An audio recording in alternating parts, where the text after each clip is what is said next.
G'day people, welcome to the live stream. This is Jono and I'm because Khan or Blake and I'm coming from Ninh Binh, Vietnam, and we're connecting over to Townsville, Queensland, Australia today. So John, how are you? Yeah, good, thanks Blake, how are you? Good. I'm having my morning Vietnamese black coffee and I feel like anyone that's had it before knows how strong it is, so I'm raring to go. Anyways, Jono's a good mate of mine, and for a long time, we've both been quite interested in, as you can see by the description there, Eastern spirituality, philosophical thought. Not just that, but we were touching on Confucianism and ways of implementing that into governments and things like that. And anyways, John and I quite often have some very interesting down the rabbit hole conversation. Could describe it as that. Yeah, hours on hours of conversations, and this is the one that we decided to share it with everyone. So not really too planned out, but John's been practicing some different forms of I suppose we don't want to say spirituality, right? We were touching on this before, but did you want to maybe just share with people, John, with where you're at with things, maybe a bit of your practice and some of the stuff we're going to talk about, maybe? Sure. So I've been, I guess, interested in Taoism in particular for some time now, and probably prior to coming across Taoism and alchemy, I wasn't particularly interested in meditation to a large extent, but something with both Kundalini yoga and Taoism was kind of clicked. Same with Kriya Yoga back a few years ago. So I guess I've experimented with a few of those, but I've ultimately come back to Taoism and neidan, which basically means internal alchemy. And that's been the foundation of my practice these days, yeah. Now, am I right in saying neidan is that alchemical like subsection of Taoism? Because I know you've got Taoism and then you've got these subsections, right? There's a section that focuses on like the traditional medicine. There's a section that focuses on, you got like Qigong and things like that implement like movement. You've got the meditative practice, which is maybe more internal, but at the same time they do things like, it's not astral projection, that's not their terminology, but there's the going out as well. Mentally, but then there's also the going in. So that neidan, when we say neidan, am I right in saying that is like a subsection or sub area of Taoism, or is it a separate thing? Like, can you clear maybe a bit of that up?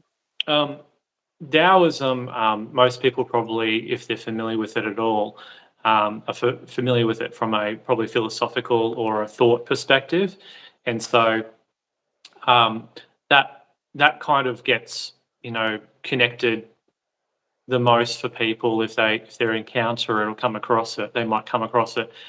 In fact, there's Taoism has crept into our Western thinking in lots of different ways, and a lot of New Age kind of ideas have come from it without people necessarily knowing where its roots originate from. But within Taoism, in particular, the meditation practices, you can approach it from Qigong. People are most familiar with the breathing and the postures and stances and movement exercises through Qigong, Tai Chi, those sorts of things. But you can come into the meditation through a couple of different, if you like, subsections within Taoism overall, you could say, that people become familiar with one or the other, and they may completely be unaware of or not particularly interested in an entire different branch in there. So for some people that have come across traditional Chinese medicine, or TCM for short, they might focus exclusively on that area, and it's very secular. And then other people come to the philosophical side of things, and maybe other people come to the meditation practices and the energy practices as well. So you can come into the meditation from different places. Yeah. Okay, yeah, that makes sense. That's my understanding of it as well. It has all these broad areas. You might come into it from the meditative, this wanting to achieve some stillness, some understanding of mind, or you might start off with the body side of it. Some people might start off with the ancestor worship and come into it through understanding of the different Taoist gods and things like that. So yeah, that's interesting. There's different ways of arriving at some, like, it's a broad term, right? Taoism, It is. my understanding of it is it's so old, and it takes from so many different there's so many different, focusing on the body, focusing on the mind, focusing on so many different aspects to it, that my understanding is that even a lot of scholars find it quite hard to pinpoint and say what it is, because it's so broad and it's almost ever expanding. And we've touched on this in regard to, like, your practice with the Bon tradition that comes out of Tibet, and how that isn't something that is necessarily just stuck in time, but it's very adaptive and changes with time. And you have these interesting syncretisms, even with, like, that Bon tradition, or traditional Bon. It's called Black Bon or something, right? Is that right? Black I'm not original Bon? familiar with that term Okay. of calling it Black Bon, but yeah, Okay. I'm just more familiar with, in a general sense, the Bon tradition. Okay. Yeah. Okay. So Yeah. So maybe we touch on the chat here. We've got someone in the chat. So, New Life, g'day, welcome to the stream. Hello, I am from Morocco. Morocco is a very interesting country. I met a Moroccan gentleman, I want to say about 6 or so months ago, and yeah, that was an interesting conversation, listening to him about their different cuisines. They're really big on their breads, and they always have olive oil. It's one of these kind of Mediterranean type of countries where they're dipping bread in oil, and they're having lots of vegetables and eggs. And anyway, it's a very interesting country, Morocco. And I'm interested to know how Moroccan tea would fare against the black Vietnamese coffee, because I know that Moroccans really like their coffee as well. And I said to John, oh, we should probably get a coffee into us before we start the stream. It'll probably help. Anyways, blah, blah, blah. Glad to have you as part of the stream, mate. And yeah, hope you're doing well in body, soul, mind, and spirit. And if you're not, that's okay. Tomorrow's a new day. Just keep fighting on. But okay, so the Bon tradition. You didn't start off in the Bon tradition. You started off somewhere else. But these days, you've said to me that if you were, or if you had to identify with a label, you would more so identify as a Taoist. But yeah. you've been doing the Bon for quite a while now.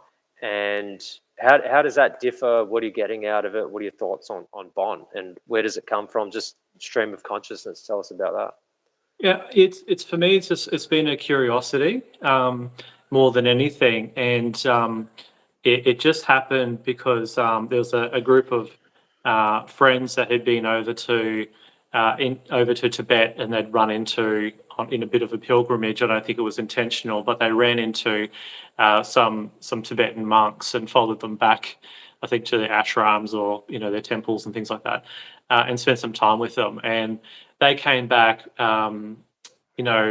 raving about their experiences, and the interest in how old this lineage was. And it just wasn't familiar to me. Like, I wasn't familiar with Bon, and when they brought it back, they're like, oh, we can get into a live with that. We can actually jump into it. So from Townsville, Australia, where there's a group of people now, probably 10 people, which doesn't sound like much, but it's a lot. It's a lot. That's Really. quite a lot for such a niche thing, right? It's very niche for this one little area. So, so we'll jump on and listen to a Geshe speaking from Tibet. And in a live, we can just ask questions and things like that. So for me, it's been interesting because I'm much more familiar with the practices of traditional Taoism in particular, the neidan practices, the meditation practices, or alchemical practices. Can I quick question So about that? Those yeah, practices, am I right in saying the idea around them, or the what you're aiming for is essentially to balance the bodily internal energies, like the body and the mind's energies, to bring forth like more abundance, more energy, more life. And then there's this whole tradition and teaching of, say, for example, the immortals. And my mm, understanding is that they're people that have gained a certain amount of, you could say, mastery. You could say they've gained a certain amount of understanding or practical knowledge of working with those energies, and to the point where it's said that they've become almost like gods themselves. Is that what we're talking? I mean, maybe we're getting into more of the mystical side when we talk about that. But is that essentially what we're talking about? Balancing all those energies and yeah, so on? essentially yes. It's. I think first of all, it's we're talking about subtle energy in the body, and so for a lot of people, it sounds like mysticism rather than tangible experience. Initially, that's probably what most Westerners typically would come at. That's changing a little bit, but what we're doing is building up familiar experiences so we can start to gain an awareness of these subtle energies in the body, being able to categorize them a little bit as well, starting to differentiate between different energies that are occurring in the body, not just describing it as one thing, maybe chi or prana, um, or ki or other terms, descriptive terms like that. In the West we tend to use the word energy, and that kind of means everything that can be everything. But within Taoism in particular, in neidan particularly, we get into differentiating those energies, understanding that it's all one thing, but by differentiating or understanding the category that one belongs to, we can start to work with that. We can understand what we're cultivating, what we're building and refining in the body, what we may be lacking in the body, and then by understanding what we might be missing, we can start to build it up. And then we start to naturally harmonize those things as well. And so, what you'll find, maybe in probably all, if we're talking about Buddhism, Taoism, Bon tradition, just to compare those three, um, they're coming at usually all aspects at once. So they're talking about virtue and harmonizing, um, living a clean kind of life and existence, a healthy body and mind. Um, and I guess why I have resonated with Taoism is because it's not negating, or it's showing that all those things are necessary. So the body is important, the mind is important, the emotions and feelings are important, the spirit's important, and cultivating all those things. So we talk about a range of different aspects, um, and the advanced level of practice or experience, there's kind of less of an emphasis on that in Taoism. It's kind of an aspirational thing, but initially we're just talking about understanding, the energies of the body, understanding how things flow in a particular way when we're living in harmony with life, and then learning about deeper concepts that we can return to. We can experience different states of consciousness and things like that. So we can, by increasing our language in those areas, we can start to describe things. We can start to work out the structure of reality from a certain viewpoint, and understand things. Um, and it doesn't just get described as the one thing. It's not just like energy this, energy that, Yeah, which is yeah, kind of what's being yeah. talked about a lot in the West. We can actually go into a lot more detail, um, not just for the sake of it, but for really practical Yeah, purposes. practical. Yeah, yeah, that makes Yeah, sense. Yeah, really like going in, looking at it with a higher resolution, watching it, gaining perspective of mind, how the mind relates to those energies, how the body responds to the energies, how those energies move, and then how we can then either take the mind or take the mind out of it and allow that energy to move and see how then it has an external effect. And yeah, very, very interesting. So when it comes to, say, for example, the Taoist meditative method, or say, for example, the Bon meditative method, is there any at all differences, say, for like just straight Buddhism? And my experience and knowledge mainly is around the Theravada Buddhist tradition. I'm in Thailand a lot, and a lot of that has to do with that, and that comes from Sri Lanka, and that's a very conservative, well, if not the most conservative, right-hand path lineage of Buddhism. How, if any, is say what you're practicing at the moment with the Bon different, either in meditative practice or in how it integrates into everyday life? And the reason I ask that is because the Theravada tradition, because it is so conservative, it has a large emphasis on the arahants, or the monk class, right? And so they are essentially, the idea is that um, they're elevated up. Whereas my understanding of, say, for example, the Bon that you're currently exploring and have been into for quite a while, it seems to be integrated in a different way. Not to take away from the Theravada Buddhist approach, but how does it differ from your understanding? And we've got someone else in the chat. Chayani, Yeah. g'day, welcome, good morning, hello, hope you're doing well.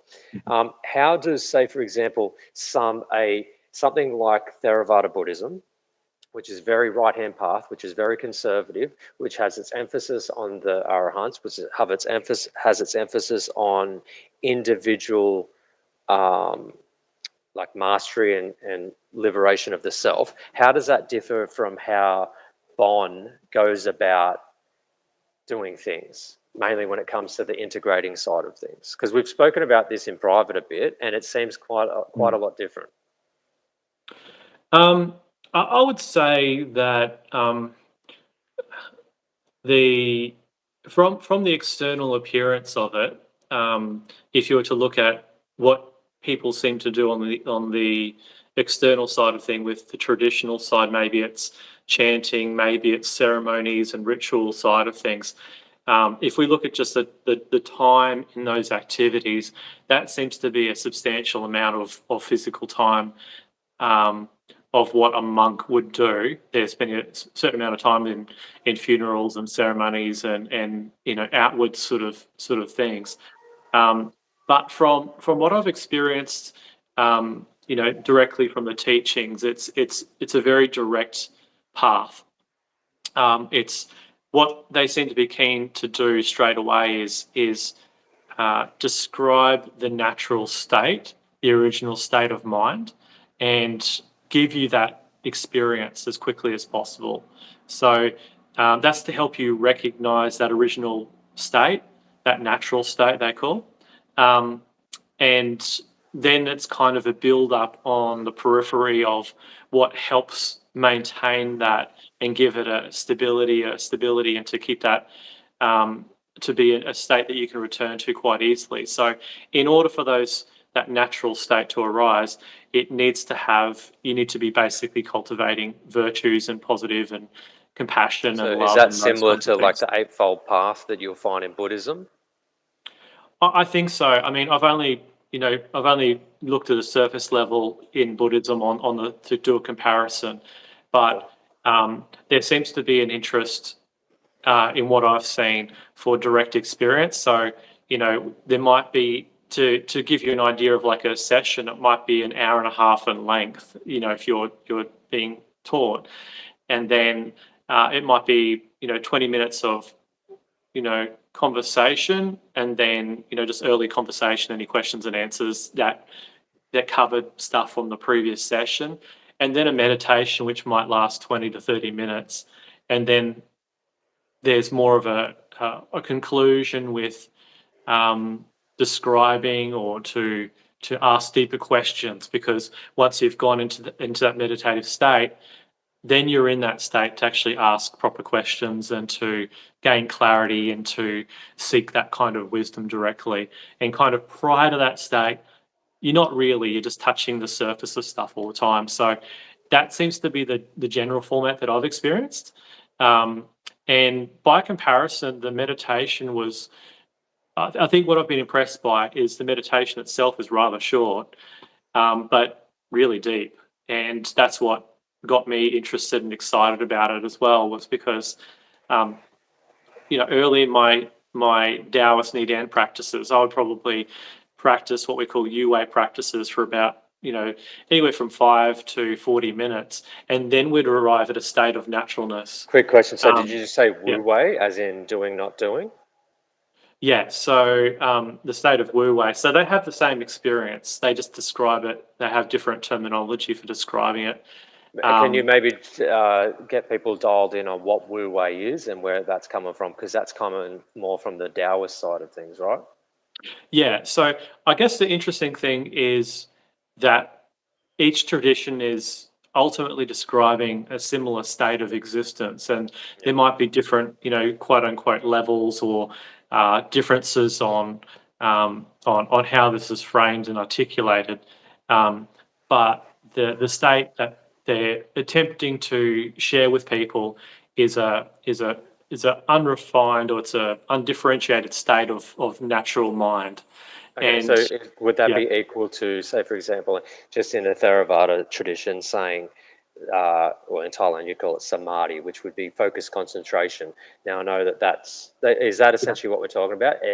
yeah, Each tradition has their own terminology to kind of describe the same thing. So the Theravadins would say focused concentration, samadhi, whereas a Taoist might say being maybe absorbed or falling into wu wei, doing, not doing.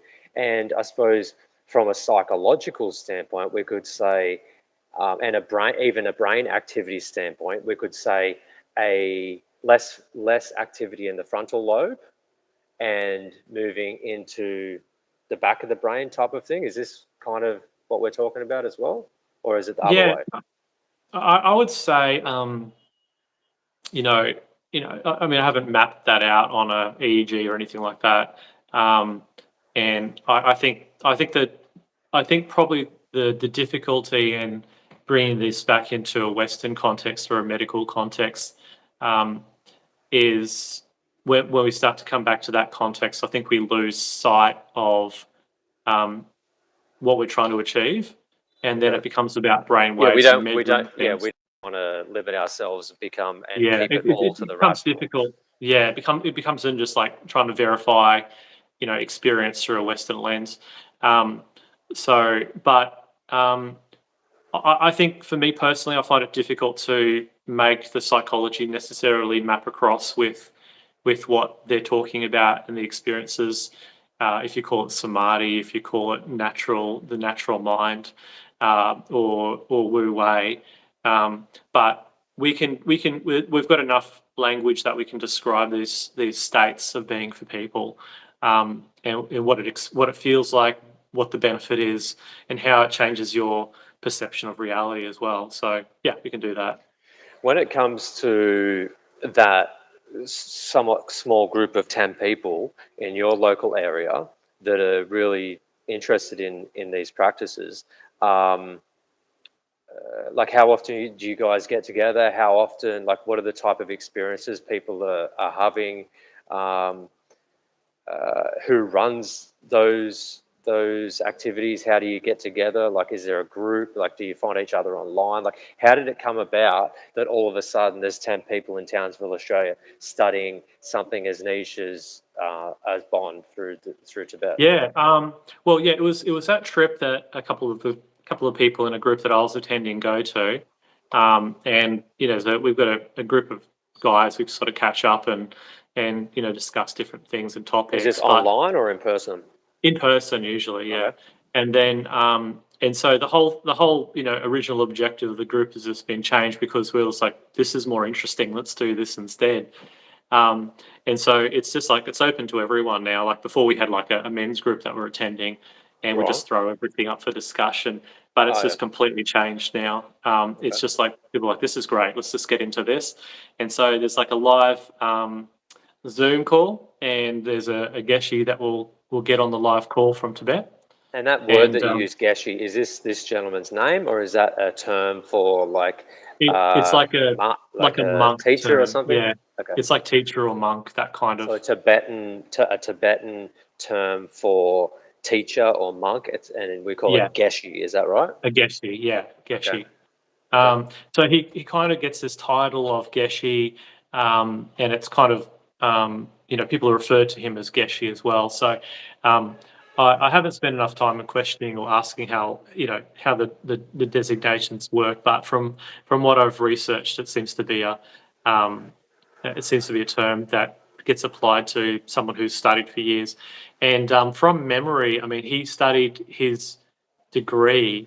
I think it was like a 12 or 15-year degree um, to get into that level. And he's both studied English as well, and a lot of Western English as well. So he's very familiar with that, and he's basically sharing all that information from Tibet and just exposing a wider audience to their lineage and their teachings. Yeah, which to me was a surprise because you know with with with Chinese Taoism, the roots that I'm familiar with date back about around 5,000 years, but this was dating back apparently 16,000 years, and so they've got a very ancient tradition that's been kept away or kept semi hidden secret in Tibet for a very long time, and it's gone through all kinds of upheavals through that time and Yeah. persisted and remained. Yeah. Yeah. Yeah, it's always interesting to think about that stuff. Like, obviously, with the fullness of time, things are just lost just in and through time. Let alone, you know, warring kingdoms and all this type of thing. So it's surprising that there is even anything left. And even over here, say for example in Vietnam, um, a lot of people are practicing these things, whether it's the Taoism, the Confucianism, the Buddhism, and all this. Those three things really syncretize here in Vietnam. But a lot of the people are practicing these things from a cultural, like, oh, I don't want to say indoctrination, but just like a cultural. Every generation just is going along with it. Whereas when you try to look into it, a lot of people can't really answer too many questions because it's just cultural. But it's impressive that somehow that tradition is so old, but there has been something that has survived. Because I know over here in Vietnam, you got all the temples, you've got all these different things, but because of the wars and because of the different things that have gone on, a lot of the information is just lost. So it's impressive that Bond tradition, I'm assuming a lot of it would be the oral tradition, right? Has somehow survived. We'll just jump in the chat real quick. We've got a few people saying hi. So g'day everyone in the chat. Hope you're doing well in body, soul, mind, and spirit. But if you're not, that's okay. Tomorrow's a new day. Fight on, fight on. We've got one person saying, so maybe they don't necessarily agree with some of the stuff we're talking about with their comment, but that's okay. That's all part of it, doing the live and having the comments there. So feel free to put your thoughts forward, criticisms and ideas, and we'll do our best to maybe interact with the ones that are somewhat meaningful and will go in a positive direction. But otherwise, thanks everyone for joining. Um, yeah, so okay, interesting. Bon, is it right to call it maybe a folk religion or something of Tibet? Is that the right terminology, or was it considered like an animistic religion? Like, where did it come from originally? Yeah, look, it's I've done some research into it, and it has its roots in animism and ancestral worship going back a very long time in history. Um, and it's evolved over time with the people from that region. So um, as they have developed this, it's not just been there's been a deeper understanding and awareness has grown and evolving has happened to where they're describing um, experience and just common virtues that we want to, that are important for humanity as a whole. Yeah, So over time, there's still a large degree of that kind of, I guess the way I interpret it is kind of a regional, a regional kind of religious thing. It's very much has customs and tradition that get brought into it, but it's had so much overlap with Buddhism. It's often called the precursor to Buddhism, but it is its own tradition, and it's been Those so. two things are very compatible, right? It sounds like they were thinking something very similar. Buddhism over here in India was doing something similar, and when they hit each other, it's kind of like, oh, well, it's so similar, and it's kind of joined without too much friction, really, right? Yeah, I think what's happened is, you've probably had similar, people or quote unquote spiritual people, and when they've come across ideas or concepts or you might call them technologies, and they work, they're just like, I want to. They're just like, they just gets incorporated. If there's anything of substance and value, it's just been naturally blended and incorporated. So there'd be some people culturally who might more focus on maybe the worship or the deification and those kinds of things, and that's just like what they focus on. And you might say that's the level of consciousness that's there, but it's also speaks to a broader level of virtue and discipline and supporting humans and living in harmony with life and all beings. So they broadly have this notion of liberating all beings. So they kind of have a very As uh, Buddhism, right?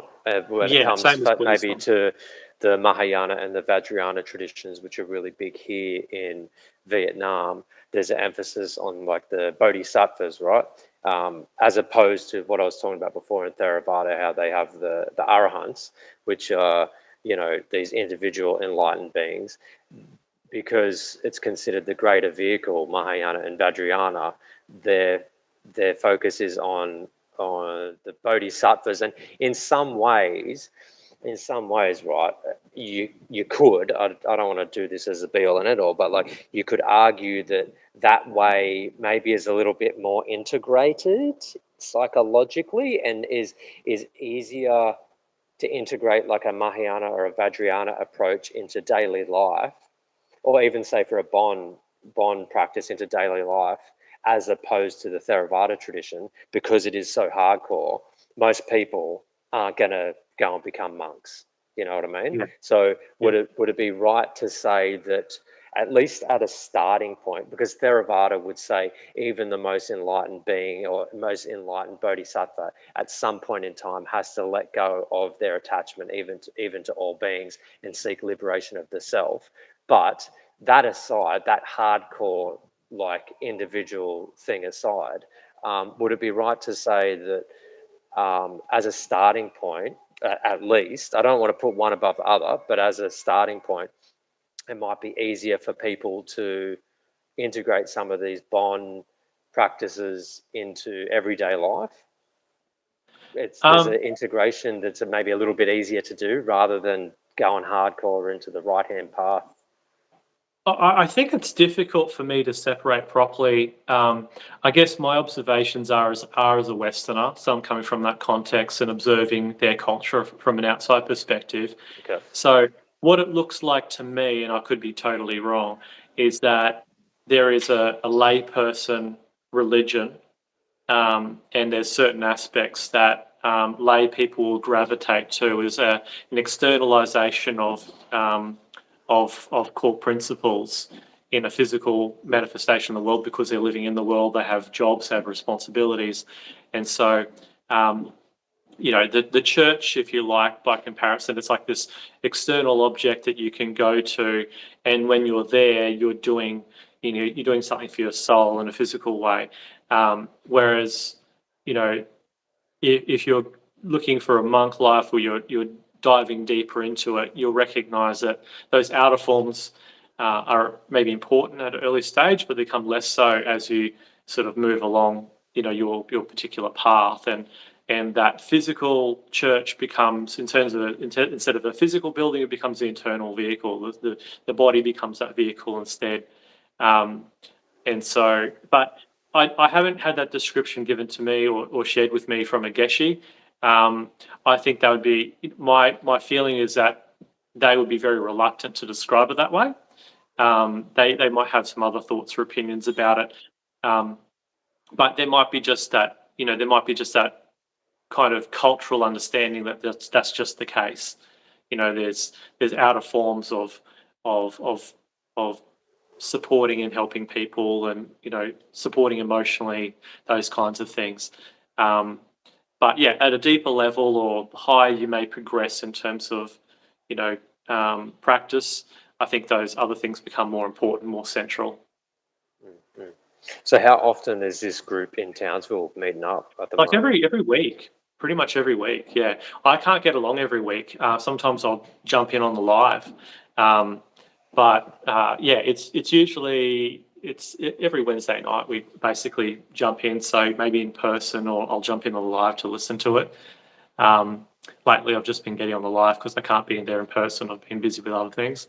But yeah, it's been really interesting, and I find, for me, my curiosity is just the comparisons between um, the the Bon explanation and experience versus the neidan practices as well. So I'm not as interested, particularly, I have to say, in the bodhisattva kind of idea and connecting with that.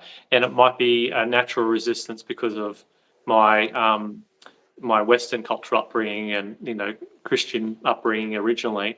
There might be some internal resistance I still carry towards that. Um, I don't know if it's necessary. I don't think it. To me, it doesn't seem necessary, but it's a key part of what they share and what they teach. So I just stay open minded and listen to it. Mm, interesting. Okay, and that group that joins, that's the online bond group. Do you do Yeah. any other? Are there any other groups that meet up locally in the area for like practical meditation or anything like that? Well, besides my own group that I run on a Monday night, but that's all the Chinese Taoist neidan stuff. And I don't really bring in any of the bond stuff personally.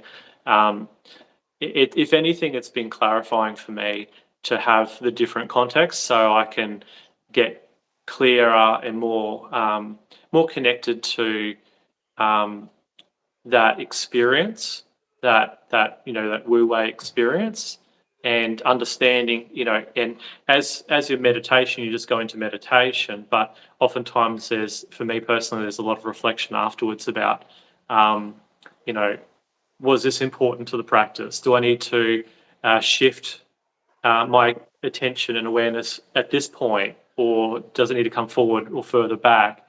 Um, so for example, um, a practical example was, last night our group met and I was meditating, and normally it takes around, I'd say, 20 minutes of breathing exercises and concentrated awareness and practice before I feel the natural impulse to move into silence and to move into a state of stillness, which is where the real magic, happens, where all the work happens in meditation. That's when you start to touch on this Wu Wei state, or this natural state of mind.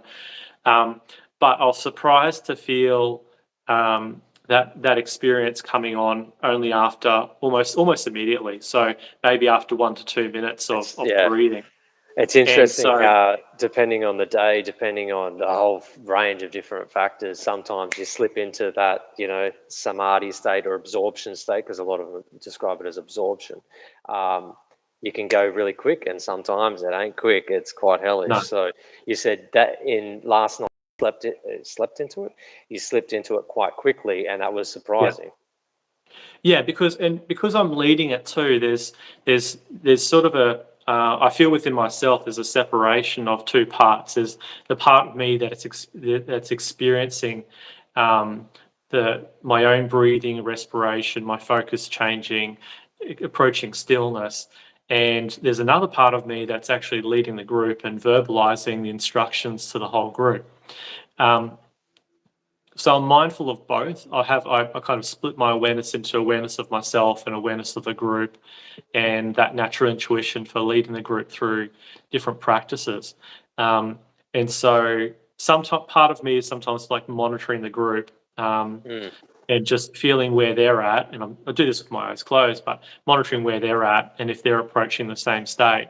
But at the end of the session, I was wanting to get validation of where I was at, because I felt that I could have maybe gone into stillness with the whole group at the same time after maybe only 5 minutes. And so I was just touching on and checking with other people. I was like, hey, I was slipping into this. My breathing was changing quite quickly. My breathing was stopping quite continuously, which is an indication of slipping into that state of wu wei. It happens where your breathing starts to stop, and then it will start again, but it'll be a different kind of subtle breathing that happens. And so I was basically getting feedback from the group, like, was it necessary? Do you feel like you're at the same point? So maybe next time I can actually just go straight into stillness after 5 minutes, if that happens to be where we're at. If I feel like that's where we're at, was that okay? So I went around the group and got the feedback. Some people saying, yes, I definitely felt that, but it was still nice because I would. Some people were describing I would slip off into that state of wu wei, and then I couldn't even hear you anymore. I couldn't even hear you for like 10 to 30 minutes. Yep. But then it was reassuring to hear your voice when I came back into the body and came back into that awareness, to hear you, and then where were we at, and just to focus again, concentration to come back again and to go forward. So that kind of I keep it very organic. I want to continue to get that feedback, and both personally, we go around the group and everyone shares their experience, and I share my experience, and so on. So it's very clarifying. And what through that process, the theory of this becomes much more internalized. So instead of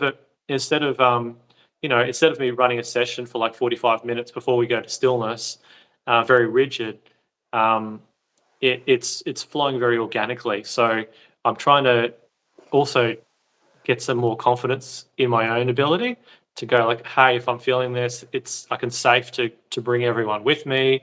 I can go into that state of stillness. Everyone will be okay with that. I'm not leaving anyone.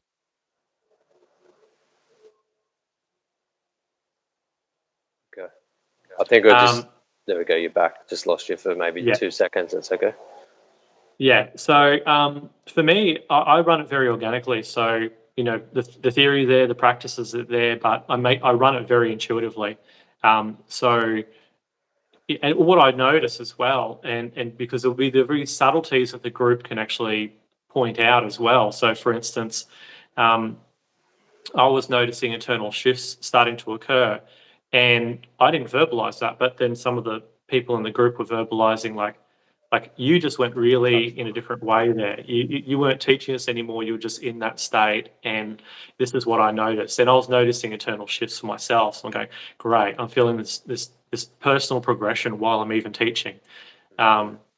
So yeah, I take all that feedback and information from everyone, and it's just continuing to deepen our meditation and practice, and clarifying our understanding of some of these kind of esoteric terms.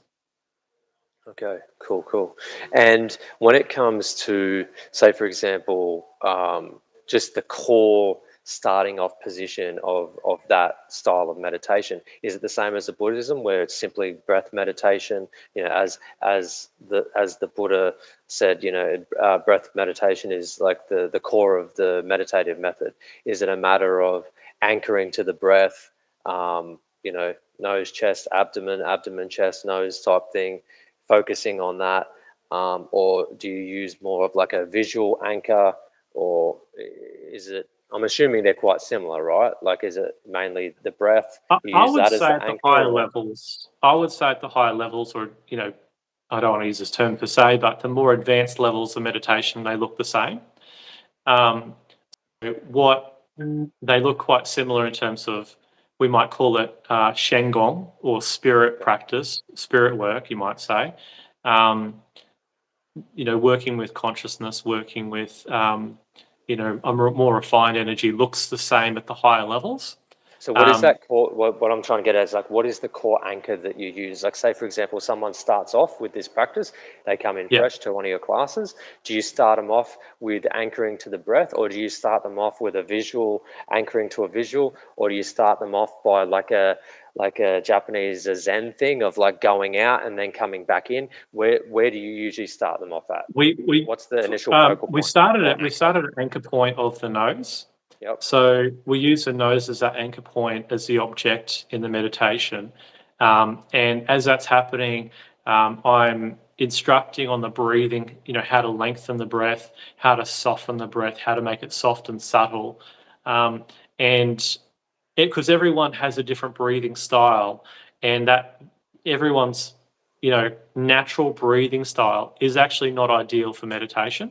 And so it takes encouragement and awareness to change that breathing style, which could be different for everyone. Some people might be more nasal, some people might be more in their throat, in their upper chest, and so on, and may not have a nice long deep breath that extends into the abdomen. So so the meditation has to be sort of helping guide individually those people and working that out. So I'll listen even into a person's breathing as we're meditating, and I'll pick up on if they're coming through more nasally, if they're coming through in the top of their chest or lower down, and I'll adjust my instructions to get them to be lower into the body, lower into the abdomen, And you have focusing their terms for that as awareness. well, right? The Yeah, terms in regard to like the dantian and things like this. How do yeah. that's the lower So abdomen, right? Or below the yeah, lower abdomen. so we have different spaces. So we talk about spaces and kind of locations that will put our awareness. Is that similar Um, to like chakra points and things like this? Like there's kind of like a kind of overlay in regard to that in some senses. Yeah, it's kind of it doesn't directly map onto the chakras, but I mean more or less the location points you could find that in the rough locations. We do, I would say, in a technical sense, we get way more specific than just a chakra here or a chakra there and things like that. We get very precise, and so if our awareness is in a general sense like this large, we get it down to something approaching a centimeter.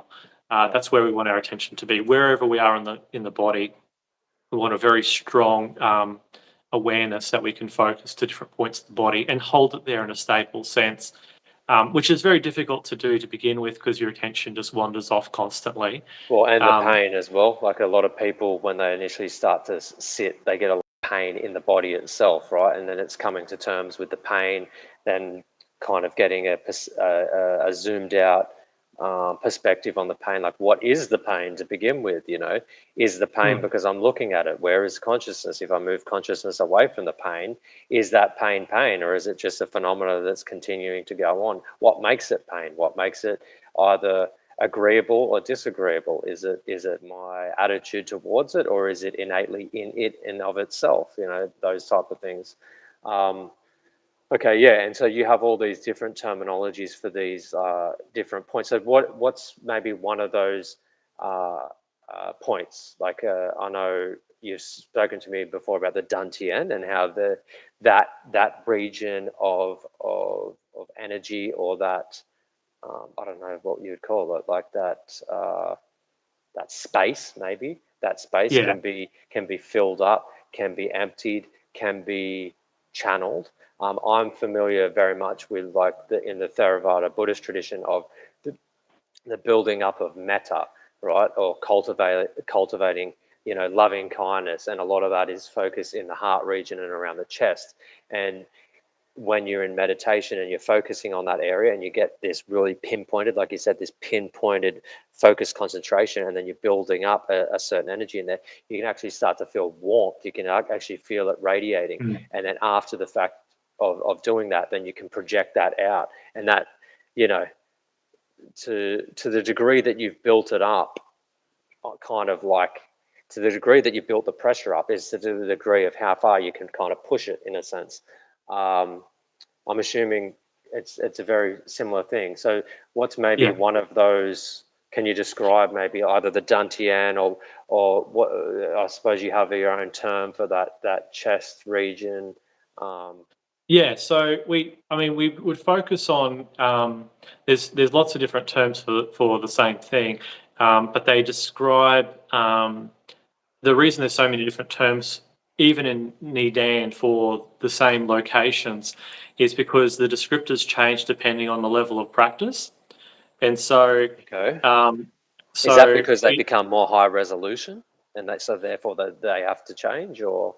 well, the names or the names is kind of designations, and so for instance, the Dantian, the term "dun" basically means elixir field, but it actually presupposes that it's actually full. So dun basically the don or dun means a full field, full elixir field when it's in fact empty. So um, it kind of doesn't matter to some degree. I tend to refer to it as the lower field. You get the middle field, which is roughly the heart location, center of the chest, and the upper field in the center of the head. Um, and those fields or spaces basically have a bit of a fixed size, but you can feel a sense of expansion. They have a Um, fixed size to how yeah, much kind of how much energy or yeah, chi that you can build with inside of them. yeah. And So would having too much, hitting the limit of that would, the thing that comes to my mind is that can actually become a negative. Yeah, absolutely. So, most people aren't at risk of that because they probably won't be able to. Um, uh, the opposite is the issue is usually not being able to cultivate enough Yeah. energy because of all the leakage that we have. Um, but yeah, it's definitely a possibility for people. So I've read accounts of people who have essentially split their lower field, and once that's happened, it's sort of like game over for meditation. What You does know, that mean? Split their lower field. yeah, well, basic if you think of it like a field or a space that has a membrane, um, that it's possible to rupture that membrane. We're talking about metaphysical, or we talking? Is there a physical connection to this? Because obviously there's the mental, then Yeah, there's the metaphysical, then there's the well, I mean, we're physical. not going to be able to probably X-ray for it, but and X-ray and find it. But for the person who's experiencing it, they would be aware of a constant loss of energy that they're experiencing, and no way to really hold on to vital energy in their body. And so, from what I've read in accounts, there's not much you can do at that point. There's no one that can really help you at that point. Um, There's no way no of advanced. sealing it up. There's no way of No. sealing it up. Once it's split, it's split. So, that's why there's some precautionary messages that come through about how that accidental damage can happen, um, and and usually the result of is if you're not going to be really, I think, in any sense of danger um, until you're much later stages of cultivation. You actually have some energy and substance there, and the danger really becomes about practicing when there's been leakage. So if you imagine that you've got some kind of you know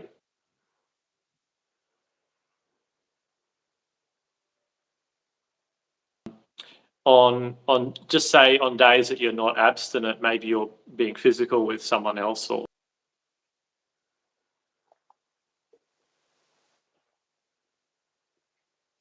you're at risk of rupturing that membrane. So it rarely gets discussed, but for the sake of discussion, that's what I've learned. What I can say from my own personal experience in times when I've cultivated to a level approaching maybe 20%, it still feels quite full at about 20%. You can feel an internal pressure in your lower abdomen. Um, so there's kind of no doubt in your own personal mind and experience that you're actually doing some work. There's actually something happening. There's a filling up of energy there. Um, so Yeah, it that it's not just mental. There's a feeling. You can feel it. There's a yeah, direct you're not playing experience. with imagination, but it seems like mythology kind of stuff to people unless they've actually been successful in practice. And so I think that's why you generally won't see a lot of people harping on about it or talking too much about it, or it kind of branches on the area of an unknown. It's like an unknown for people. Like, I don't know. It sounds like it's probably mythological or If you know, not you real. know. It's imagination. If you know, you know. You got to have the experience. Yeah. Yeah, and so I'm not, I don't interested in, convincing anyone of anything. Experience tells you what you need to know. And so if it's not real for you, I would just say you haven't experienced it, and the only way is to experience it. And then that's even difficult for people to do, to sit down for that amount of time. Yeah, and so when we're talking about that Dantian area, or you called it the something or other elixir, the elixir field or something like that. Yeah. So what would be the purpose? What is the benefit to having a Dantian that is cultivated, that is focused on, that is energized, that is operating in a healthy way? Is the idea that you have, my understanding of it, and correct me if I'm wrong, is, especially through that Taoist side of things, is to balance all these energies within the body, to balance them within the spirit, to balance them within the mind, and have them all working together in a what's the word, holistic way. Obviously, you don't want one built up more than another, right? But when it comes to the Dantian, what do we get from having a strong Dantian? What do we get from building up energy in that? And what are the negatives of that? And am I right in that description? Yes, I would say that's those things are true. I would say, though, that the importance of that as a key area of focus, that needs to be further explained, because it's a vital difference, I think, between Buddhism, the Bon tradition, other traditions that really just focus on virtue and I guess you could say a cultivation of energies at a higher level. The difference with Taoism is that, or in neidan, is a focus on actually building the vital energies of the body first. That well, let me just back up a little bit. If you think about how many monks are training in Buddhism and how many people actually attain, enlightenment and so on, it's a very rare phenomena. It's not an everyday occurrence, and they can spend decades of their life doing it. And most won't achieve that. So, it's very rare for people to actually achieve that. So what the Taoists recognized was, they kind of mapped it out like a real science. They really explored that. So they kind of understood that if you had enough vital energy in your body, you could refine that into a different energy called qi, and then refine that into a spiritual energy called shen. And because we're all different, people have got different levels of these energies in their body that they have. And so you might be lucky and you have a lot of shen and spiritual energy to refine, but everyone's not the same, and so we're all on different paths and have different focuses and different responsibilities in life.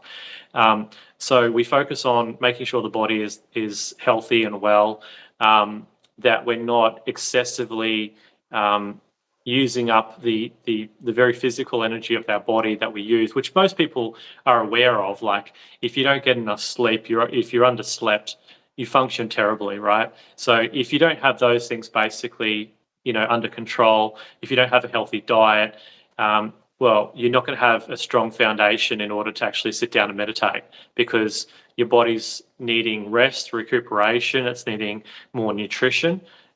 So it's not going to be able to do things like sit down for any length of period of time. There's going to be an unconscious pull towards satisfying other desires and other requirements of the body. And you've had experience with that as well, in the sense that I remember you saying to me that at a certain point in time you were somewhat resistant, if that's a good way of describing it, I don't know, tell me if I'm wrong, Yeah. of sitting and doing that. But then it got to a certain point. Where did it change for you, where you started to see the benefit of those long sits, of that style of meditation? When did that change for you, or did you start to be like, okay, there's something here? Because there was resistance for a while, correct? Yeah, I think because, early on, I feel like I had like beginner success in the beginning. So I had some early success with I just feel going, like we okay, all do. And it feels yeah, great. And then that I'm gonna quickly go do turned. some, yeah, I was like, I'm gonna really try this and do this really hard and focus. And I had that very early success where I didn't have the words to describe it, but I lay down with the intention to meditate. And I think after 20 minutes of, determination, I entered into, what I now know as a Wu Wei state.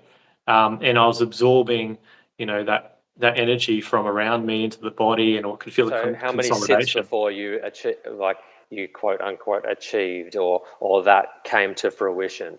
Was it straight away, or Yeah, I how mean, in many my case, sessions?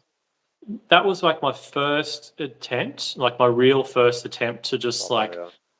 focus on it. And Yeah. I was very fortunate, lucky that that first real solid attempt um, gave me success. But I can also think about earlier than that, earlier in my life, trying to do meditation, I probably sit down for 2 minutes and got bored and got up. And I probably did that, probably a dozen times. Um, and then, it was, a few, probably 6 years ago when I sat down, like, I'm really going to seriously do this. I want to, lie down and do this and see if I can get anywhere. Um, and I just had that solid determination um, to try and achieve something. And I didn't know exactly what, but was just intended to sit down or to lie down and meditate. Um, and I was lucky. So that was a turning point for me, but it still took a while before um, I was able to go, well, it actually requires more time and patience. It actually generally requires um, definitely some willpower to begin with, to sit down for that amount of time. But over time, what I've learned is that willpower is what most people kind of struggle with. And I would say now, like, if you just learn how to create the right conditions for meditating, it takes care of itself. You don't have to rely on willpower so much. In fact, just relying on brute force willpower will actually have the opposite effect. So um, yeah, it's kind of like just setting up the right internal conditions. And I think I think my personal life became quite stable enough to allow that. Um, the time was right to attempt it. So I think there's a lot of things in the periphery that were kind of setting up the right environmental conditions. Um, Yeah, so they yeah. probably in the Theravada, they'd say maybe uh, something along the lines of like auspicious circumstances around you. Do you know what I mean? Like I can't remember the terminology exactly, but it's along the lines of, like you still need, it's never all about you. It's never all about just brute force, like you said. You still need a amount of auspicious circumstances around you to enable, like it's got to be everything. It can't just be brute force. So they would say that auspicious happenstance um, would come from maybe past cultivation and things like that. Or they would even say that there's potential that may have been given to you by someone else, that has built that up through meta, through whatever. Because again, then if we shift over to psychology, there has to be like a first mover. Like, what's the thing that gets you to meditate in the first place? Do you know what I mean? Mm. Why do you even consider it in the first place? Um, I mean, Anyways, that's a whole other. there's definitely influences. I definitely had my influences around me at the time. Like I had a good friend who was, I had an interest in just following along with Kriya Yoga at that time. Yeah. Um, Uh, What is Kriya Yoga for anyone that's watching? What is Kriya Yoga? So is that was your start point? yeah, I would say so. In terms of influences, it was. There was, I think, Kriya Yoga and exploring Kundalini Yoga at the time. So I was going along, like, I guess I'd had um, that early kind of experience with um, meditation, and then I sort of went looking for a teacher after that, and so I was like, oh, maybe I should try this Kundalini yoga, and went along to Kundalini yoga. It was lovely, and it felt wonderful afterwards, but I didn't feel like I was making a huge amount of progress, but I didn't know what progress looked like either. Um, but yeah, I had my influences, and I think there was the Kundalini side of things, which was exploring from that personal, energetic, um, earlier experience in my life. So I was feeling energy flow in my body anyway. So you could say that was a bit of a prime mover for it, because I was experiencing flows of energy through my body naturally up my spine, um, jerking movements and so on when I would And sleep. that's a very common occurrence in Kundalini specifically, right? Yeah, it was very common. So, just spontaneous movement and jolts of energy and movement in the body as soon as you lay down to sleep. So, almost making it impossible to sleep at times. So you could say in some sense that that was probably a very prime mover there. There was awareness of energy because you couldn't ignore it. So there was an abundance of energy moving through my body that I was aware of. So I guess I was attempting to do something with it. Yeah. I think we were talking about some of the Jungian stuff at the time when things like that were going on. I do remember, and I remember Jung having a patient. You remember that story about that woman that was coming to him saying that she keeps having dreams that there's a snake living in her abdomen, and she Yeah, just and this is interesting abdomen, Dantien, da da da da da. I don't know, but interesting. Um, and he thought, he's on record in one of his videos going, "This woman's a nutter." He's like separate from being professional and everything. He's just like, "I think she's absolutely nutter," but he was aware that he couldn't say that she was a nutter because then that it wouldn't be it's not a helpful. valid So explanation. Yeah. exactly. So he was like, there's got to be something to this. So again, his whole approach is like to go into it, even if from the other person's standpoint it looks like psychosis. That experience is still real to that other person. It's whether it's like there is objectively within the third dimensional reality an actual snake living in her abdomen, because that's highly unlikely, but she's still having the experience. And why is it any different if she's feeling it and she's having these dreams and experiencing it? It's one and the same thing for her. And then he went along with it, and he spoke to her about it, had her express each day how it's going. And she had this sense that like she had to do, I think, like 15 sessions or something with him, and by the 15th session she had a feeling that like she would be rid of this snake. And he was like, oh, okay, whatever, well, I'll just go along with it and see what happens. And she eventually had this dream that it came out, and the head of the snake came out of her mouth, and it had like a golden head on it, and it shattered.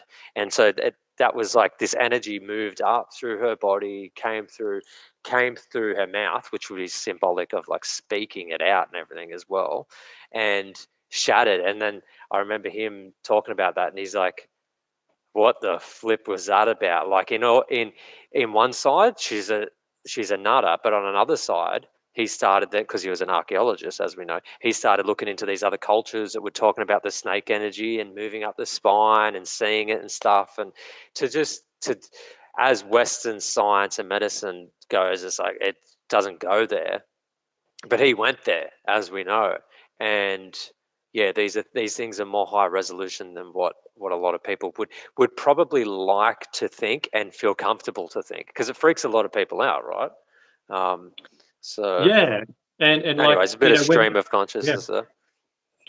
Yeah, and so some of that phenomena, I mean, was probably I've sort of largely forgotten about all of that early stuff. It's not definitely not front of mind, Hmm. but some of that early phenomena would have been there as well.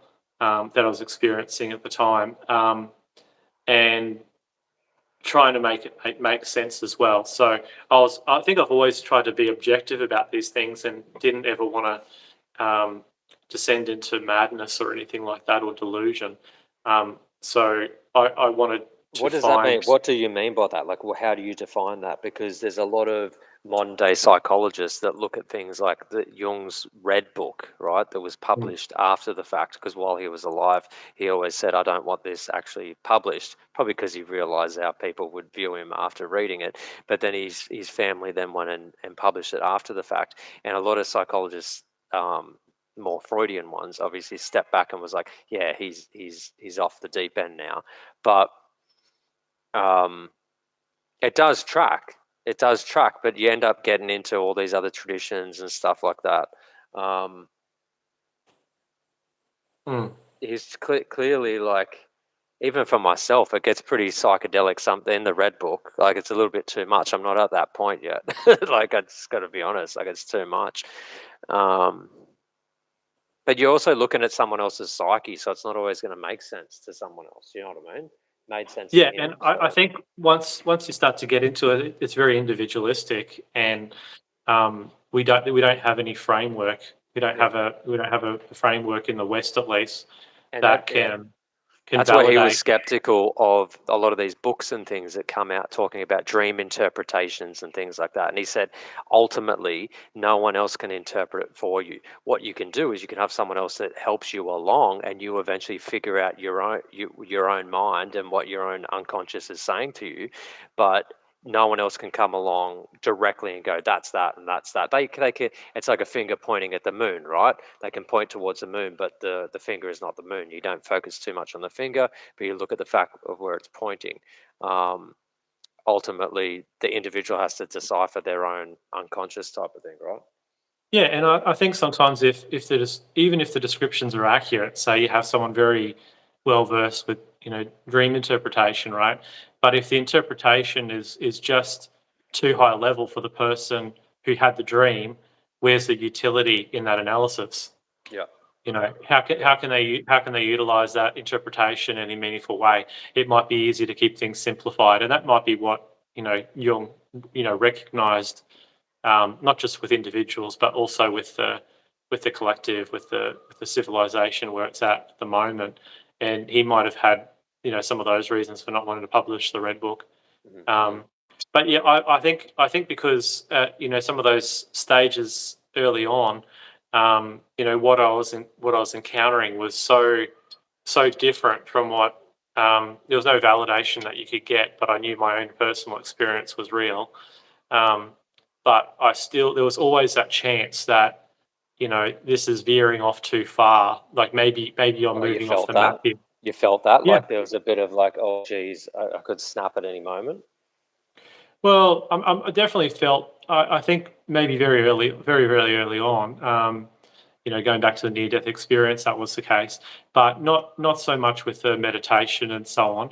I just knew that verbalizing many of those experiences would were just so different. Like to this day, there's the things that I don't feel like I could personally share because it's like, okay, this is really strange I because think no one's even ever experienced it. he says that as well. He says at one point, I can't remember in what talk, he says like you'd be an idiot to share all of it because you realize that it's unique to you and anyone else is not going to be able to get a gauge on it and they're just going to think this guy's a nutter. So there's a certain amount of the stuff that you can articulate and talk about. But then he says if you think you can just talk about all of it, yeah, you're a bit, you know, because it's unique Yeah, to you.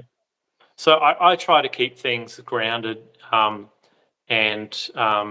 if mystical experience comes along like beyond what I'm familiar with, that's great, but I'm not chasing it. If it happens, it happens, that's great, but I'm not putting much effort into chasing those kinds of It's experiences. interesting you say that. Like within the Theravada tradition, they would call those things um, distractions, and you're there to Yeah. note them. And there's power in it, and there's a something's going on there, but not to get distracted by it, because you can get pulled into it and then become too, again, it's something that's capturing your consciousness again. Even if there's a truth to it, they go to the degree of saying that it's actually a distraction as well if you get too focused on it. So Yeah, and I could before. I mean, I'd heard that sentiment said, many many years ago, but I recognise the truth of it now. Like I recognise that, it's just part of the phenomenal. unfolding of life that this kind of phenomena can occur. Yeah, yeah. But the practice itself, like the sitting in meditation practice itself, while it might sound boring to people, that's the work that needs to be done, and that takes a lot of mental energy. So anything that's any kind of mental energy that's external or extraneous is going to become a limit in what you can actually stabilize. So I guess the core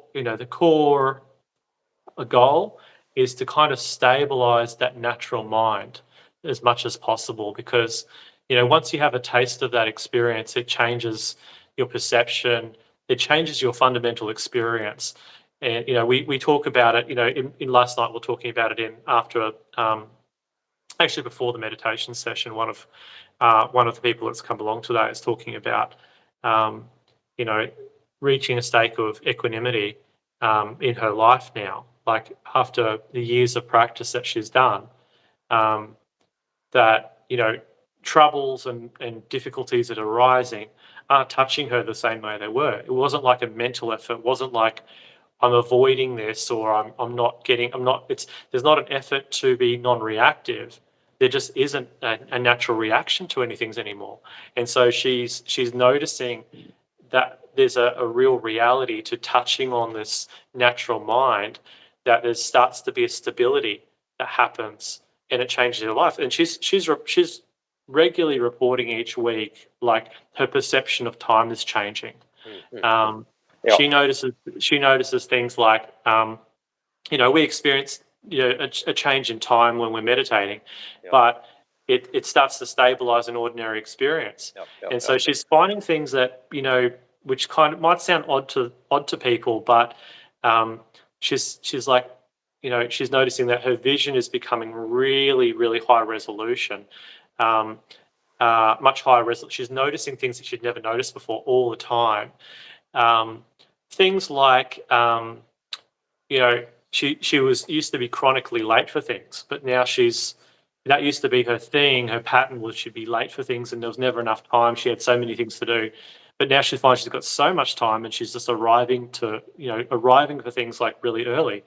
And she puts that down to the flow of time just seems to be changing. It's not time management. It's not these other things. It's actually her experience of time is changing. So whether that's just a clarified mind, whatever it is, I think there's a substantial change in reality that's happening, and you can start to become aware of that. We can have an effect on time. We can change time, and that's what we're not just talking about it. We're experiencing that, and the talking about it is coming from experience, not the other way around. So before all this kind of phenomena was happening, we would talk about time. It wasn't a discussion. But as our meditation has deepened, we're all noticing the shifts happening in time. Our perception of time is changing. The time we have available for things is changing. And I'd notice that too. Like I generally don't feel under pressure to do most of the things in my life now. Whereas I remember only like a year or two ago, I felt all the same time pressures that everyone else feels all the time, that constant awareness, I need to do this, I need to do that. And I somehow have more time for things. I've had more time to hang out with more friends, do more things. Like, how is this even possible? I think a good Yeah, way of framing it or explaining it is like you're clearing out the cache. The CPU doesn't have as much backload anymore. Like you've processed things through the RAM, and now there's more. You've got more. And when things come in, it's like you got a pipe, right? And you're trying to shove like all this information through it, and it's just like It's going at 1,000,000 miles an hour, but it's not going anywhere. Whereas if you clear it out, if you sit in meditation, you allow everything to still, you allow the body to get on top of things, the mind to get on top of things, you slow it all down, and then it can more easily process the information. That's kind of like how in my brain I see it. It's like a processing thing. And once you start clearing out all that backlog of stuff, it just everything starts to flow better. And yeah, Yeah, and there's a substantial quality change I've noticed though with that as well. yeah, Um, and it's so it's not just I have more free time or something like that as a result from being more efficient. mm, Like there's a feeling difference in the flow of time. Um, you know, people say you're more present, but I actually feel that like you're actually more present. You're more absorbed mm, in each moment of the day. So the perception of things having to rush has changed, and I think for us, um, well, in the West we're so task focused and we feel guilty if we're not doing stuff. That's a constant drive for a lot of people, um, and this just completely changes that. And I think with that, there's initially there's even a feeling of fear, like yeah. I was going maybe to say until some people freak out because they don't like to have that stillness and that like they gain so much of the sense of self from that constant running around. They're kind of running away from the self. They don't want to know the self. And then when you start to sit and start to see it, they can freak out. Like I've heard of people actually like moving away, creating justifications away from meditation because they go, oh, you don't understand. It's too hellish for me. It's more hellish to me than it is to you. It's like, well, it's hellish for everyone. Like at the very start, when you begin, yeah, it's nice. The mind quietens down. There's a bit of clarity in that, but that quickly slips away as a beginner, and then you quickly enter into like, okay, I want to get back to that state, and then all that the hellishness comes, and then you start. That's why, as we've spoken about, even in the Buddhist sutras, it talks about Mara, which is like the personification of evil or the negative force attacking the Buddha when he was sitting under the Bodhi tree, and that those forces and the daughters and things like that he sent to try and bait him, which is like the sexual energy and stuff like that, because that's one of the strongest. Um, that's all like a metaphor, and I believe it's both a metaphor and a physical and metaphysical reality as well. But I believe that's what am I saying? Essentially, uh, yeah, you go through some states and then it becomes hellish, and it's like I've heard people of justifying and saying, "Oh, I can't do meditation because it brings forth too many negative emotions," and that. It's like no, you actually got to process it. You got to sit with it, and you got to go through it. It's not easy. It's people have this idea that it's just bliss, and then they go, "Well, if it's not enjoyable, why are you even doing it?" It's like you don't get it, man. You don't get it. Like it can be hellish. It can be absolutely hellish. Yeah, sure, on the other side of it you get the clarity in that, but not every sitting session is beautiful bliss. Sometimes it's absolute hell, but as they say in the Theravada tradition, you do it anyway. It's not about trying to get the bliss, it's not about trying to get this or get that. You do it because it's a method, and it has an effect over time type of thing. But if you do it because you want to feel good, you'll soon realize that it's harder and harder to do it because you're trying to gain something again, right? yeah, and I mean I was even noticing last night we're having a discussion at the end about a couple of one of the students was talking about how in the past we've had a lot more people attending, and then I'll naturally start to go through the the basics, the conceptual basics and instruction with people, and so the the people that have been coming along for a long time kind of have to just sit through that explanation and so on. But it's kind of like a necessary thing because I have to explain those things. Like it can be uncomfortable to begin with and so on. I guess what I've personally been interested to notice in my own practice though is that um, uh, that it gets easier and easier and easier. It does get easier and easier over time. It's not always difficult. It gets, it becomes smoother and easier to get into that. And you also then start to recognize when now is not the right time to do it as well. So you start to intrinsically know, like you don't try to brute force it. You're like, okay, and so that's kind of counter to what you were saying. Just do it anyway. I think maybe that's the difference in the Theravada tradition, which is that more conservative lineage, which says you do it anyway because of the conservative side of coming from it, the more hardcore side of it. Whereas I understand what you're saying in regard to, like, if it's not the right moment, just chill, listen to the body, listen to Yeah, what's going on, do it when it's appropriate. I think that speaks to those that's a different very lineages Taoist.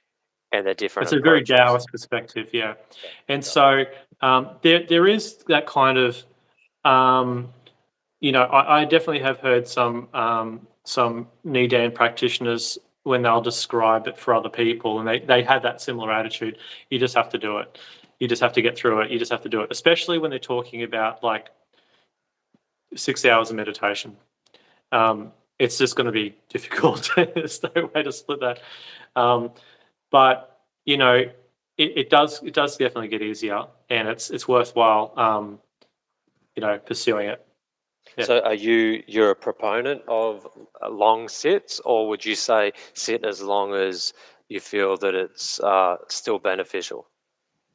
I think it has to be a personal thing. Like, this morning, I'd meditated last night, and had a good session for a couple of hours.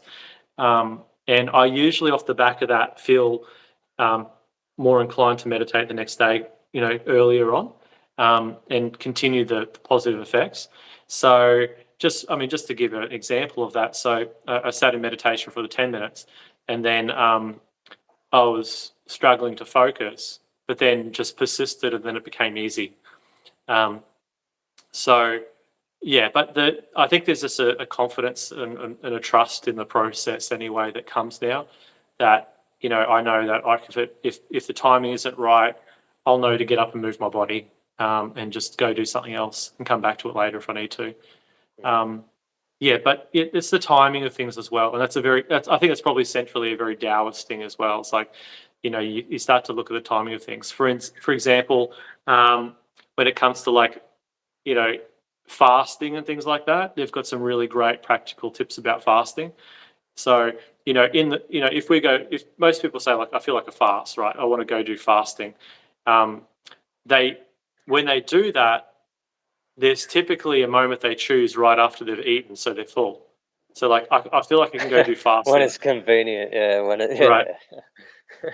Whereas the Taoist approach is like, you have to choose the timing. Like, your heart has to literally tell you if it's the right time.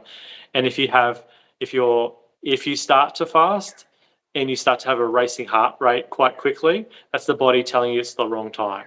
And they've got all these little tips and tricks about how to do it. And so, for example, they'll say, if fasting is something you feel drawn to do, like it's something that you suddenly have a desire to do, that doesn't feel like a logical sense, but you have a desire to do it, that desire arises spontaneously, that's a good indication for the right timing. And then another good indication is, like, you've been fasting for a day and then you decide, I want to fast. So you've already been fasting, you're already hungry. So if you decide to fast when you're hungry, that's a better timing than trying to decide to fast when you're already full. So you can see how that makes sense. It's like, you're already at that point, you're already feeling the hunger pains and all the rest of it, but then you still chose that time to fast. That's probably going to be a good indicator for the right timing, that the body and mind is in sync with that desire or pull to do fasting at that time, rather it being when the body is satiated and full and feeling, it's got everything it needs anyway. So there's lots of practical stuff around it that, when you hear it, it's like, oh, that's actually great. That's actually really good advice. Yeah.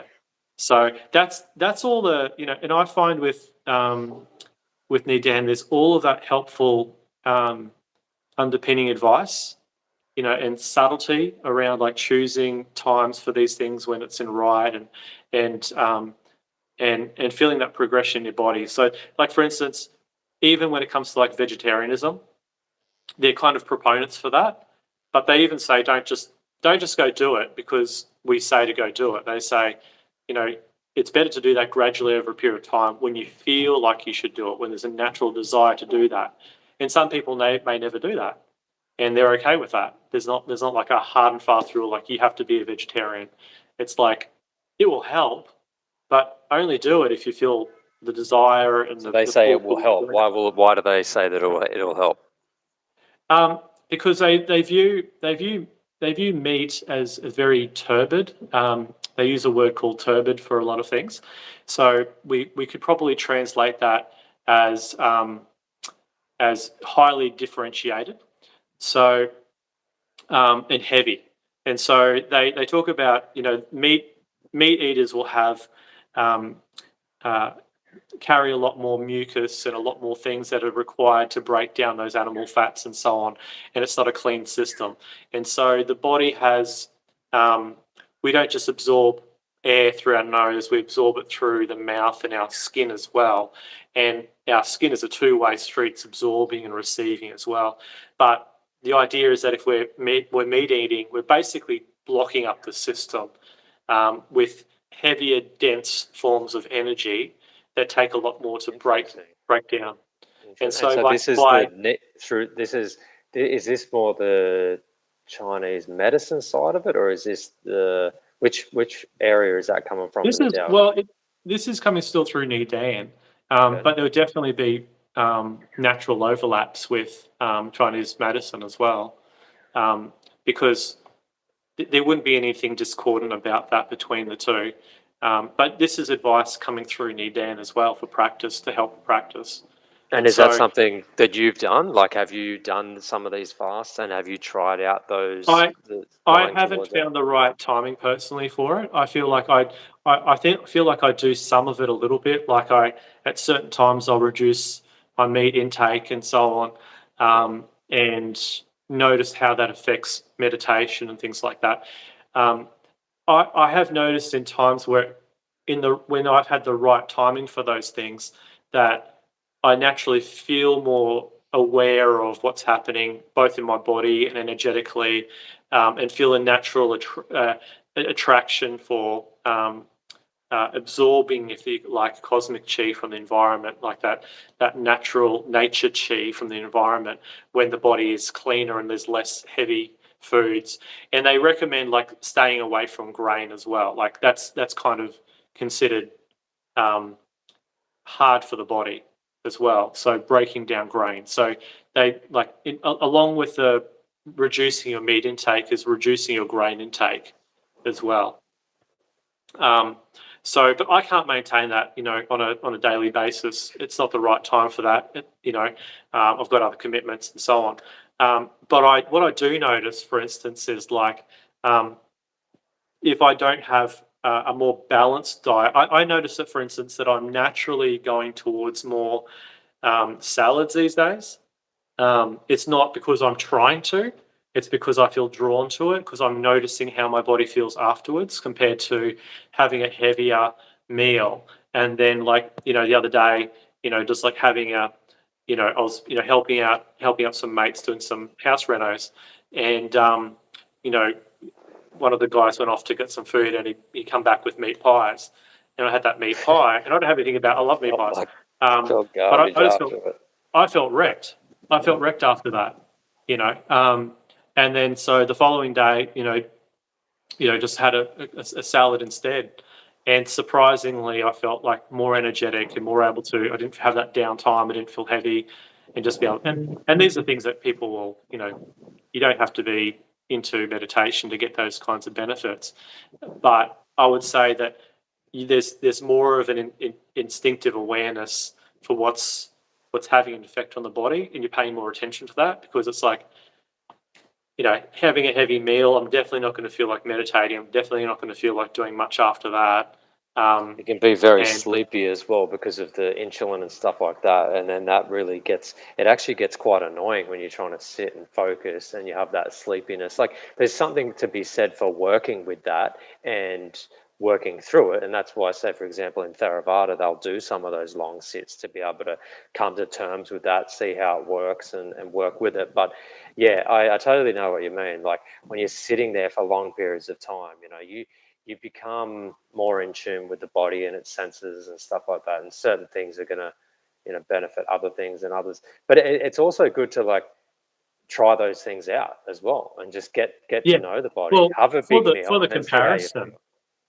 yeah. So I think what I've noticed, which seems to be intrinsic in this system, is that there is an emphasis on greater internal awareness, and so if we're focusing on refining and making the body efficient, and so making it efficient with the food we eat, what works well for our body, testing that out, checking what that actually feels like.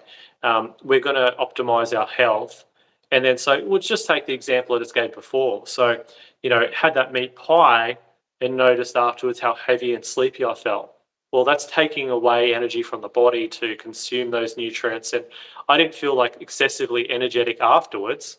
And so that comparison comes back to me when the next day I'm like, oh, let me try just having a salad now with a couple of pieces of chicken instead.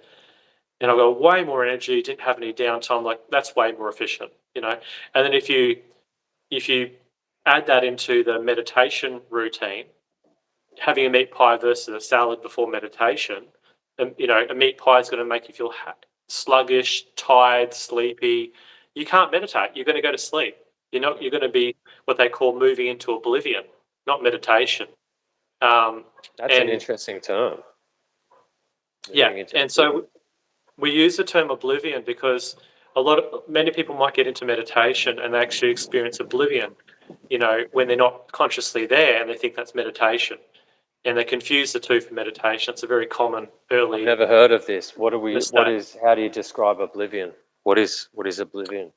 So just say you're sitting in posture, sitting in meditation posture, and you're like, okay, I want to sit, I want to meditate, and you've got an object that you're focusing on. You're focusing on your respiration, right? But if the body is sluggish or the not right timing or whatever, and you start to maybe your head starts to tip forward too far, or your head starts to tip back too far, and you can still be sitting in posture, but you're out. You're not there. You're not consciously there. There's no focus anymore. You've gone into oblivion, and a lot of people will go into I that. think I know what you're talking about. Yep. Yeah, I like the think I know what head's you're talking about. nodding, the head's It's an nodding or falling yeah, yeah, back. yeah. Yeah, Yeah, well, you're not asleep and you're not awake, and you're kind of just like you're dissociated. There's no longer the focus is no longer sharp. It's yeah. so, and I get it. There's a place for it being fully sharp and then allowing it to dull out and dissipate out and then come back into a single point and then go out. But you get am I right in saying you're talking about once it gets out to a certain point that it tips over into something else, and then you you may as well be asleep type of thing. You're Well, not you'll really you'll literally meditating at hear that point. people shortly after they've gone into that state of oblivion that they'll start snoring.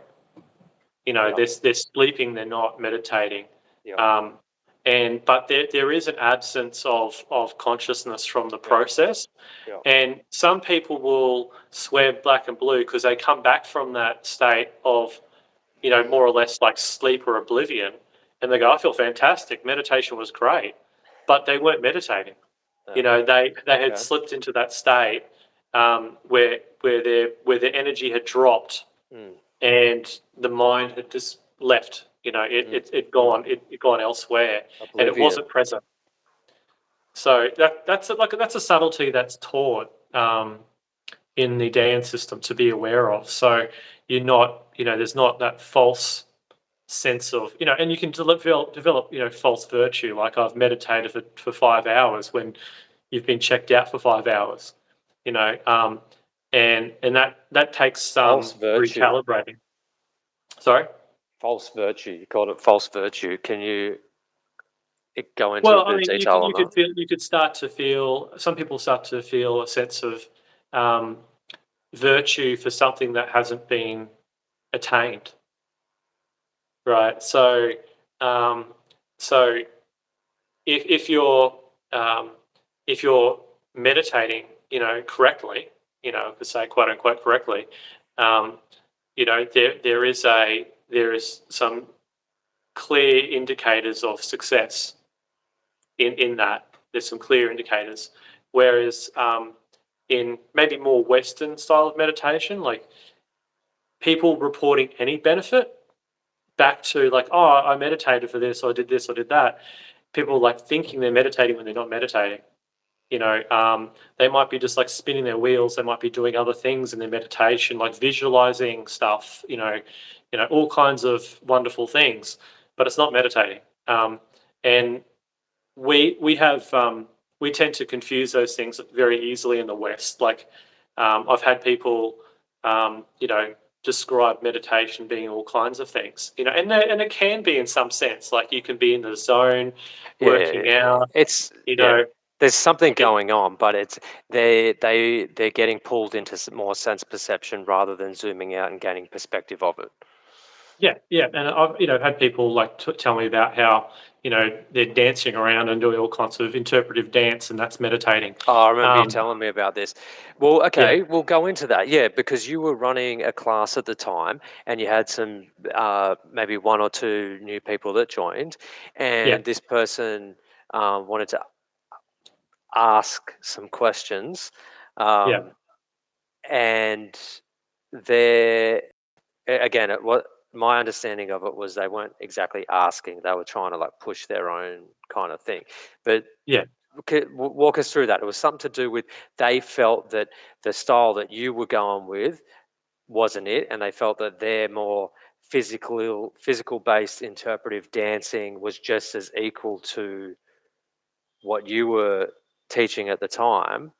yeah. um, yeah, I remember something about this. Can you tell us about that? Yeah, so it was, you know, uh, it was just, it's just, I guess, their perception, their where they're at as well.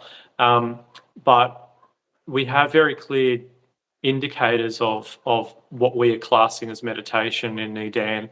That's not dissimilar from Buddhism or Bon or any other tradition There as has to well. be some type of structure. There has to be some structure there. And so it was kind of like she was asking a question in terms of what I consider my views, my perspectives on what meditation looks like, what it is, what the indicators are for it, and so on. So I just shared matter of factly, like I'm sharing with you, what my views are. Um, but it became clear through the conversation that she kind of wanted my endorsement for what she was doing in her own practice, which she described as kind of interpretive dance and dancing all over the place and free flowing, whatever it was. And she kind of that kind of sounded like a bit of a tribal thing and dancing and stuff like that. And like I understand what she's talking about, like that kind of ravey culture where you're kind Yeah, of there's an getting into the energy. They are flowing with an yeah, energy. There's yeah. an energy There's there, and there's an energy there, and you're doing this sort of stuff, and but you're moving it's not into the it. focused, concentrated, pinpointed energy that you're talking about. Would that be right? Yeah, she's kind of like describing like the rage culture where you've got thud thud thud thud thud. We're all starting to get in sync with this. We can feel this kind of energy taking over, and so on and so forth. Yeah. Um, but we become very present, become all of that kind of stuff, and I don't disagree that that has elements of meditation in there, but it's not the end goal or end state that we're aspiring to. It's not the state of naturalness that we're aspiring to, and Well, because and it's also yeah, based on sense perception. Her one is kind of passive. She is going into a state. There is an energy yeah, there, but it's basing it on a external force helping her to go into that. Whereas, so it's like passive versus active, like kind of like when you actively sit and then cultivate it versus passively getting in sync with all these sense perceptions. Yes, there's an energy there, but it's not the same. Would that no, be? I don't know. and That's just coming it from my doesn't understanding. give you and the fruit, if you like, the fruit of the practice um, is that it gives you a stability of mind and clarity, and it has an effect on um, without having to do it. So if the neidan practices give you that sense of clarity in your life, there's a change, a noticeable change in the perception of time. There's a qualitative difference in your life, and you know you're not going from one thing to the other. You're not distracted by everything all the time around you. You're not constantly being drawn into reactivity and stuff like that. Those are kind of all the fruits of that practice. And I don't see that personally with that kind of interpretive dance. Well, there's I'm no like, stillness, is there? There's no there's no stillness. stillness. There's no stillness. It's only movement. Yeah. And so that's the opposite of what we're trying to achieve. Yeah. And so yeah, without that vital element of stillness, you know, I'll probably being a bit, you know, conservative with my point of view, but I would argue it's not Look, meditation. we're not discounting it. We're not saying it's absolute crazy town. There's a place for movement. That's why you've got qigong. You know what I mean? Yeah. That is one Yeah. of the alchemical, physical-based ways of moving the energy around the body. So it's not that you're discounting her in any way. It's like, yes, that is a form, that is it. However, this is what we're teaching here, and this is the method that I'm teaching. Yes, it's all valid and everything, but I can't allow you to go dance around with a rainbow flag in the middle of my class, because my class, there has to be a structure, and this is the structure that we're using. Yeah. Yeah. So I think those comparisons are kind of useful as well, to clarify some of the differences, because you know if you try to describe you know some of these traditional practices in one word, it's very hard to create a difference or a separation between it, because it all gets lumped under the title of meditation. But yeah, I think it's helpful in clarifying the differences, and I think noticing the differences as well. Going, oh, this is movement. Is this what's this? What's this about? But yeah, fundamentally, it leads to a different endpoint. Is my belief anyway. Yeah. Yeah. Well, something that just popped into my head then is like there's movement that is like you've got a speaker, like you said, going boom, boom, boom, boom, boom, that then, has an effect on the senses and then they start to move. Or do you move internally separate to the speaker? This is the thing. Like it sounds like she's more moving, like this, the sense perception is having an effect. And then that is the unconscious drive towards moving. Whereas like what you're teaching is like, no, gain perspective on that speaker, bang, and move, but move when you consciously want to, not when you're just overwhelmed by the senses type of thing. I don't know. Stream of Yeah, consciousness. I think I get the theme of what you're saying there, but Yeah, yeah. yeah, I think noticing that we have a conscious approach to just following movement and reacting constantly to movement, reaction. Everything's bouncing off it all the time, and we don't Same experience with enough. pain. Yeah, and we just say, I want to move away from this pain. I want to move away from that. Well, just unconsciously, right? We unconsciously, you sit there, you first start doing some long sits, you sit there, you get pain in the knee, and your body almost instantaneously moves to try and get away from it. And you're like, once you get perspective, you're like, ooh, that's interesting. Did I consciously choose to move, or was that just, what was that? Because that wasn't me that consciously did that. And then you start to move the mind's eye away from the knee, and you're like, oh, interesting, because that quote unquote pain is still in the knee, but when I move the consciousness away from the knee, I no longer feel it. So is the pain, what is the pain? Is the pain actually in the knee, or is the pain in my perception towards something that I am unconsciously deeming as like unfavorable? Whereas there's plenty of people that, within a certain setting like pain. Do you know what I mean? So, and that's all got to do with their attitude towards it and their relationship towards it. So, yeah, yeah. and then what happens when you instead of moving your awareness away from it, when you hold your awareness on that feeling of That pain, too. Mm, what happens to it? mm. You know, does it dissipate? Does it stay the same? Does it increase? And So we yeah. yeah, yeah, yeah. And I mean, it's difficult because there is a physical reality, right? Because we don't want to waft off into the clouds so much that we deny the physical altogether. but it's coming to that sweet spot between the two. Do you know what I mean? That's what I feel. First time I did a 5-hour sit, it was hellish.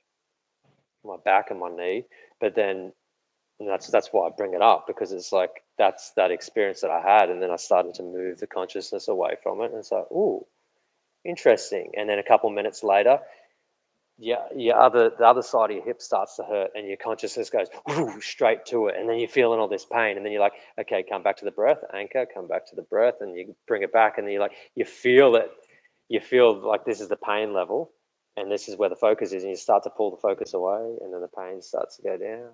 You bring it back in, and then it's no longer I've there. had some interesting. I've noticed some interesting things along just in the observing of physical discomfort.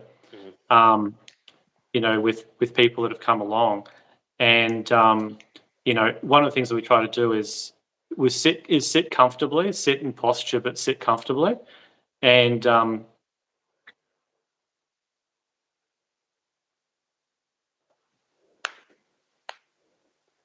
Might have just lost you for a second there, John.